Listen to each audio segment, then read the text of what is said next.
Morning ma'am. Good morning.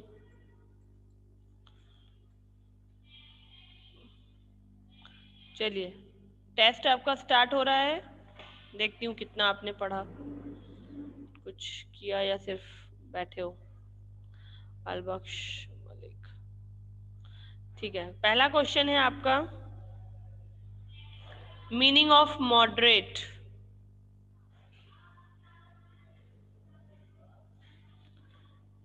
Meaning of moderate. जिसको भी answer देना है अपना नाम लेगा और तब सामने आकर देगा। Meaning of moderate. Ma'am I am Rishu. Yes, हाँ बोलो। People do not a strong views.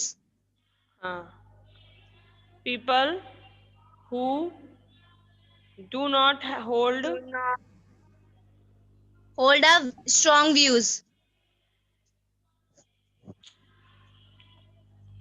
Hold very strong views. ठीक।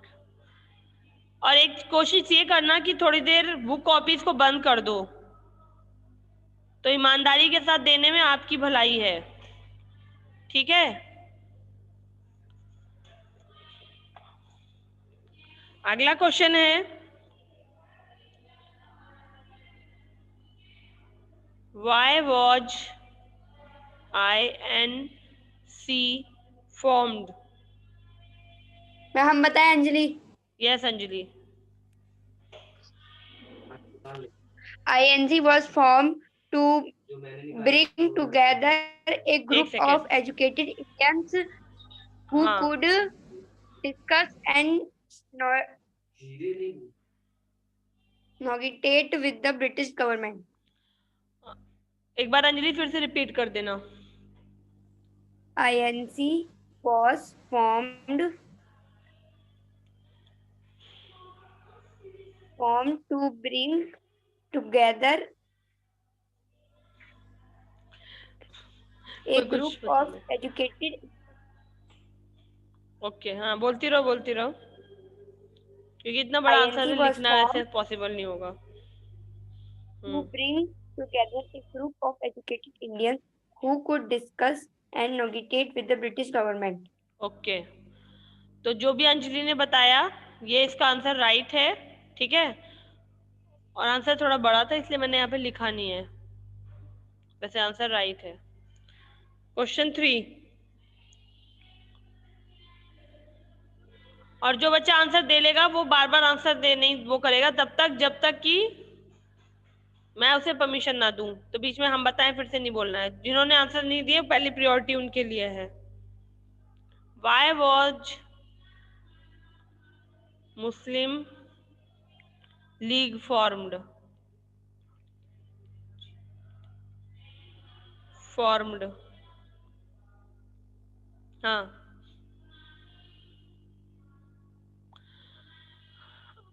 आकाश को पता हो तो आकाश बता दे आंसर।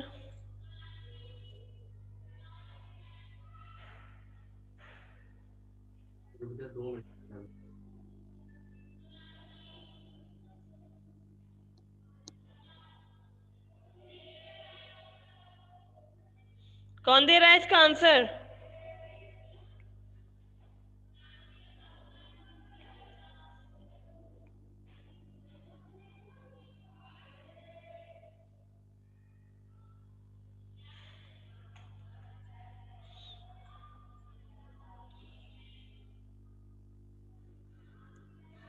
कोई किसी को नहीं पता इसका answer? Why was Muslim league formed?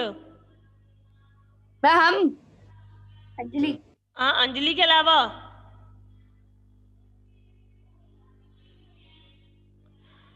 Priyanshi है, ये कार्तिक चौहान, अश्मित, बाकी जितने हैं इनमें से किसी को आंसर नहीं पता इसका? हाँ अंजलि देना। The Muslim League formed because in 1906 India Muslims worried about not being powerful enough in the INC hmm, created the All India Muslim League League to protect their interests.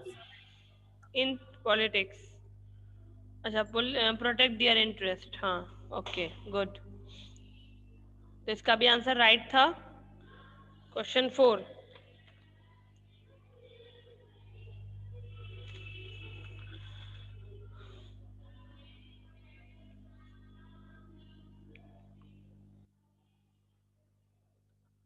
Rowlatt satyagraha was happened।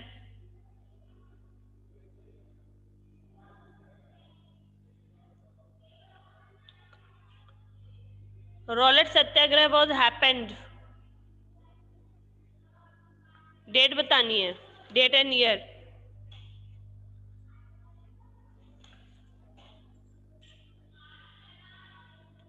कौन बता रहा है? Ma'am Pankaj. हाँ पंकज बोलिए। Ma'am 6 अप्रैल 1919। Okay, मेरे question लिखते ही आंसर देना है, इतना टाइम लगा के नहीं कि मैं पूछूं कौन बोलेगा। जिसको आंसर पता है वो जस्ट अपना नाम दे, मेरे क्वेश्चन लिखने का वेट मत करो। 6 अप्रैल 1990, वेरी गुड। चलिए अगला, sorry,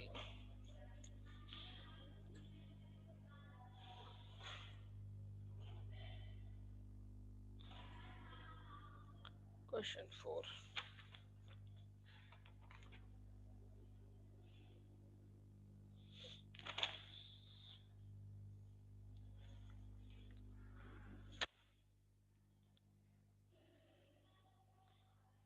What were some of the demands of the INC? What were some of the demands of the INC, of the INC? One by one 2 से 3 लोग बता सकते हैं इसको, क्योंकि ये कई सारी हैं। मैम एक मिनट बताऊं? मैम नहीं, पंकज। अनुराधा बता रही है, अनुराधा बता रही है। पहले अनुराधा और प्रियांशी, अनुराधा पहले फिर प्रियांशी बताएगी। हाँ अनुराधा बताइए। मैम मैं बताऊं? अनुराधा तुम्ही को कहा मैंने, पहले तुम बताओ फिर प्रियांशी बताएगी। Ma'am high post in the high, तो मैम बता तो रहे हैं। हाँ तो तुम कहाँ, हम कुछ कह रहे मैं हैं। बता, high post in the government, high post in the government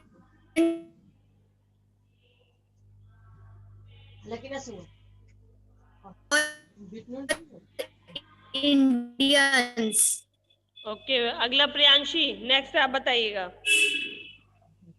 okay ma'am, हम्म, इसमें होगा freedom of speech and expression. For okay, Indian. Freedom. Next इसके अलावा जो और भी हैं वो और कोई बता सकता है? मैम ऋषु, मैम मैं बताऊं? नहीं, और नहीं, तुम लोग नहीं बताओगे, और भी है ना?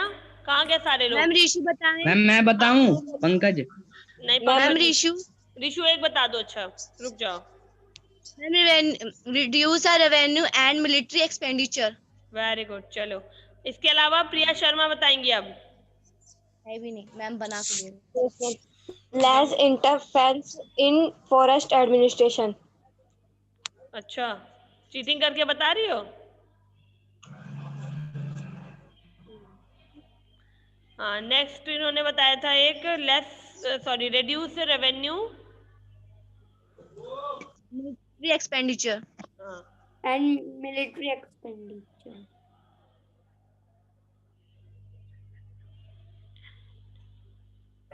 Military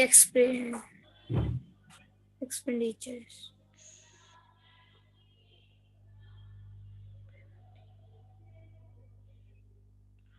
और फोर्थ है आपका less interference In the forest. Forest Forest administration.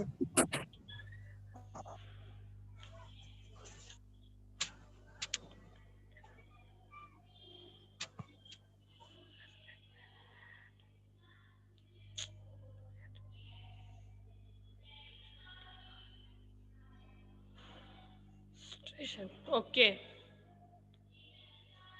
अगला।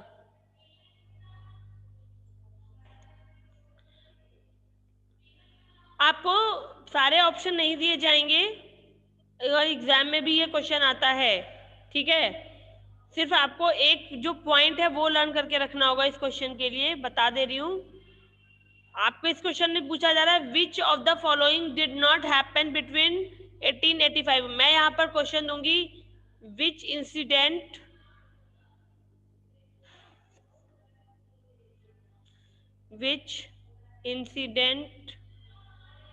was not happen in 1885, sorry not happen, यहाँ पे इन नहीं आएगा, हैपन बिटवीन आएगा, बिटवीन 1885 एंड 1916। तो इसका आंसर क्या है?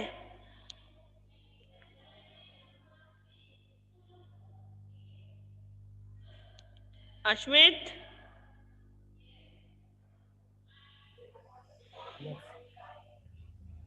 क्या है इसका आंसर?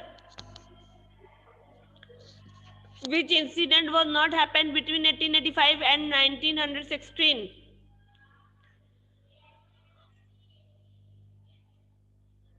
आयुष से भी कह दो थोड़ा टेस्ट दे दें आके।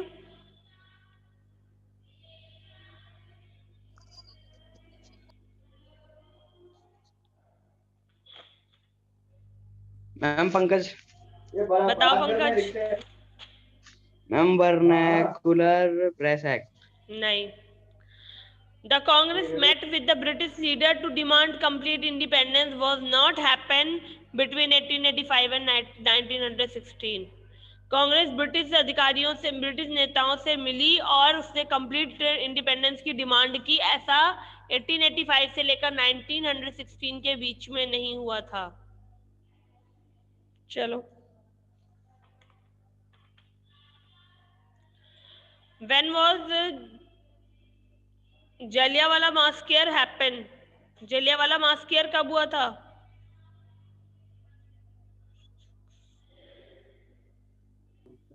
Ma'am 13 April 1919। मैं बताऊं 13 अप्रैल 1991 में हुआ था। 1991 में? 1919 सॉरी। हाँ, इसमें क्या हुआ था? जलियांवाला बाग मास्केयर हुआ था। ओके, 1919। हाँ 91 बता दिया, मैं डर गई, मैं कहूँ 91। What was the objective of खिलाफत movement? What was the objective of the खिलाफत movement?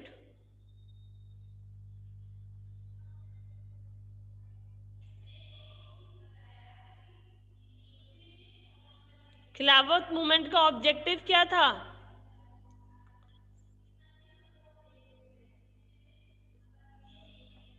नहीं पता, बहुत गलत बात है।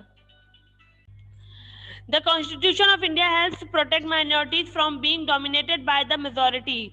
भारतीय संविधान में जो अल्पसंख्यक हैं उनके साथ भेदभाव ना हो बहुसंख्यकों के द्वारा, इसलिए भी कुछ रूल एंड रेगुलेशंस हैं। बहुसंख्यक यानी जिनकी संख्या ज्यादा है, जिस धर्म विशेष या जाति विशेष की संख्या ज्यादा है, वो कम संख्या वाले लोगों के साथ किसी तरह का कोई भी भेदभाव ना करें। एट टाइम वन ग्रुप में बी डोमिनेटेड अदर सिंपली। आज के समय में कोई भी एक समूह दूसरे समूह के द्वारा बहुत ही इजीली उसके साथ भेदभाव किया जा सकता है, क्योंकि it has a greater number of people, क्योंकि उनके पास संख्या में लोग ज्यादा होते हैं। People who belong to the group, जो लोग समूह से बिलोंग करते हैं, with the greatest number of members, जिनके पास मेंबर्स ज्यादा होते हैं,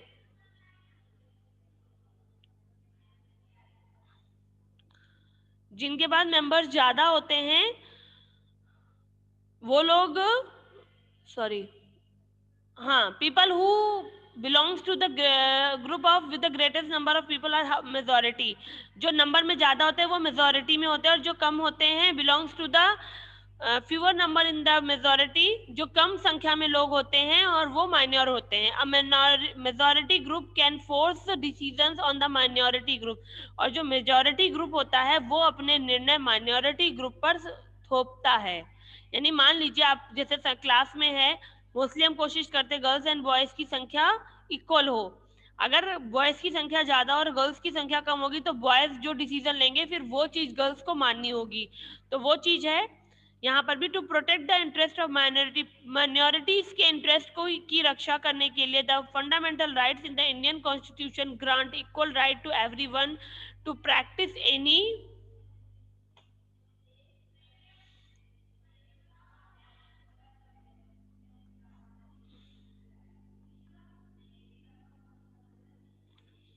एक सेकेंड क्लास. तो इसलिए संविधान ने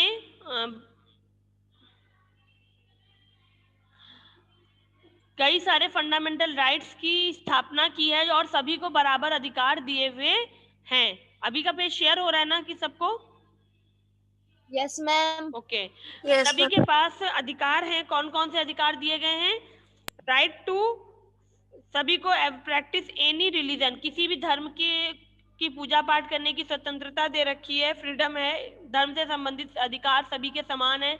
speak any language and be treated equally, और सभी के साथ समान व्यवहार हो. इसलिए मतलब संविधान ने सभी व्यक्तियों को अधिकार दिए हुए हैं. Irrespective of caste, class, religion और जेंडर. इन चीजों के अलावा, यानी कास्ट, क्लास, रिलीजन और जेंडर की जो इक्वालिटी है उसके अलावा, यानी इन चीजों को लेकर भी भेदभाव नहीं होना है. ठीक है. तो बाकी ये सारी चीजें जो भी कुछ हैं, यानी किसी धर्म जाति विशेष का कोई अधिकार है या किसी क्लास का या किसी रिलीजन या जेंडर का कोई विशेष त्योहार है या उनको कुछ कहना, तो उसको लेकर अलग है. बाकी ये सारी चीजें सबकी समान है कि किसी भी भाषा को बोल सकते हैं, किसी तरह की भी पूजा पाठ कर सकते हैं, वो स्वतंत्र है, उनके साथ समान व्यवहार होगा. The fundamental rights in the Indian Constitution include the principle of universal adult franchise. Fundamental rights ने यूनिवर्सल एडल्ट फ्रेंचाइज यानी राइट टू वोट का अधिकार सबको दे रखा है. That is very every adult, ये सबको पता है कि सभी के जितने भी एडल्ट हैं उनके पास राइट टू वोट है, मतलब उनको दिया गया है. Then everyone an equal opportunity to elect the government. सभी को इक्वल अपॉर्चुनिटी, समान मौका दिया जाता है कि वो अपनी सरकार को चुन सके. Our constitution allows people from all communities. हमारा संविधान सभी समुदाय के लोगों को मौका देता है to have leader in the government, कि वो अपनी समूह से नेता चुन सकते हैं और सरकार में भेज सकते हैं. The constitution introduce the federal form of government. Constitution में फेडरल फॉर्म ऑफ गवर्नमेंट है. फेडरल फॉर्म होता है दो तरह की सरकारें, जिसमें यानी सरकारों का जो समूह हो वो दो हो, एक केंद्र में और एक राज्य में. हमारे यहाँ फेडरल फॉर्म ऑफ गवर्नमेंट है. There are 2 levels of the government in the country. यानी देश में 2 लेवल पर सरकार होती हैं, पहली स्टेट में, दूसरी सेंट्रल में. थ्रू दिस फेडरल स्ट्रक्चर, इस फेडरल स्ट्रक्चर के द्वारा power are divided between the state and centre. और जो शक्तियां हैं वो स्टेट और सेंटर में डिवाइड हो जाती हैं. So every state its own government, और हर प्रदेश की अपनी सरकार होती है. Is not dominated by the centre और द एनी अदर स्टेट. और वो किसी केंद्र सरकार के द्वारा या किसी अन्य सरकार के द्वारा उसके साथ भेदभाव नहीं होता है. फिर नीचे आपको वो दिए गए हैं, आपके जो राइट्स हैं वो बताए गए हैं नीचे. ठीक है, उनको आप